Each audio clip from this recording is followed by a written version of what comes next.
বাসার পাশে ছোট্ট একটা খানা, যেটাতে পরিত্যক্তই থাকে। তো মাছ ধরছে, দেখতে পাচ্ছেন। আসলে জাল দিয়ে মাছ ধরার মজা আলাদা। এই দেখেন, বেশ কিছু মাছও হয়েছে, পুঁটি মাছ, ট্যাংরা মাছ, সাথে আবার কিছু টাকি মাছও আছে। তো বেশ মজা। তো সেই উপভোগ করতে চলে আসলাম। আমার মিয়া ভাই মনিরুল ইসলাম মনির, সে মাছ ধরছে এই ছোট্ট খানাতে। এটা কোনো মাছ ছেড়ে দেওয়া ছিল না, পক্ষান্তরে ভেসে যায় চারিদিকে।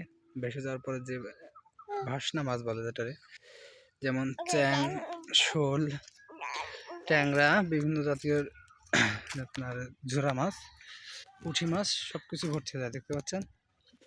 তো আসলে ওই যে দেখতে পাচ্ছেন একটা পুঁটি মাছ, বেশ বড় সাইজের পুঁটি মাছ।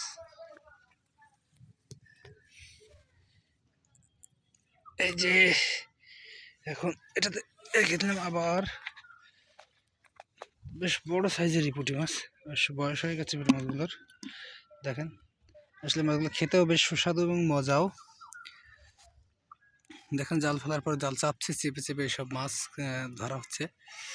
আসলে এটা তো অনেক গভীর ছিল, কিন্তু কালের পরিবর্তনে বা সময়ের তাগিদে সেগুলো মাটিতে ভরাট হয়ে গেছে।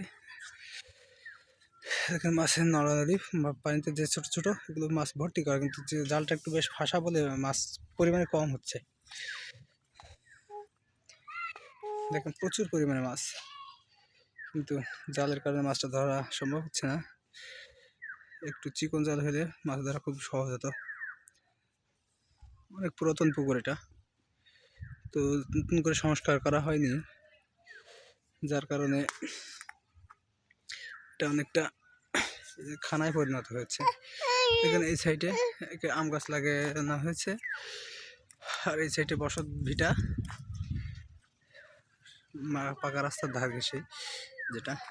তো মূলত ভবিষ্যতে এটা আর এভাবে থাকবে না, সেজন্য আর নতুন করে পুকুর বা এরকম কিছু খনন করা হয়নি।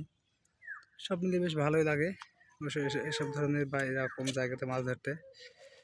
রিস্কও আছে, চারিদিকে ময়লা আবর্জনা ফেলে, তো যার কারণে এটা খুব খতরনাক বা খুব বিপজ্জনক জায়গাও বটে।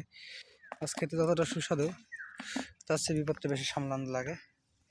আমি আবারও দেখাচ্ছি, দেখেন এইগুলো মাছ হয়েছে, আবারও মাছ হবে। জাল আর দেখেছে বাসায়, চিকন জাল, তখন আসার পরে আরও মাছ হবে। তো এই মলা মাছের দাওয়াত রইল আপনাদের, চলে আসবেন। চ্যাং, টিবলি, পুঁটি, ঝায়া, খুলশি, ট্যাংরা, সব ধরনের মাছ এখানে হয়। তো বেশ ভালোই লাগে, এসবে অনেকই মাছ ধরছে এখানে।